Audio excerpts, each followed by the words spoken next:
next one we're going to do is we're going to get the peroneus muscles here.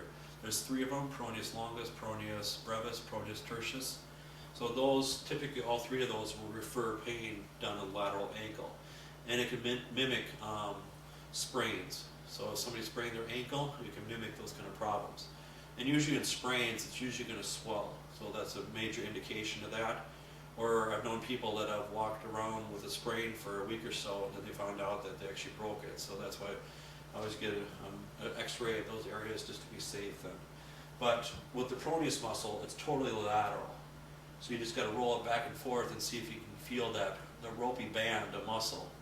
So it's not, so you want to use the landmark of the tibia bone, and then the tibialis anterior, and then the peroneus muscles. So again, it's three of them.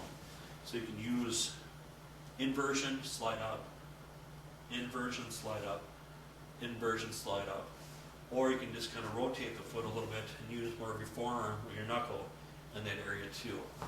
Palm works really good, but just make sure you don't hyperextend your wrist, so you have it more of it straight on and stretching out that area for the peroneus muscles. But again, it's a big one that can kind of mimic kind of problems with the ankle.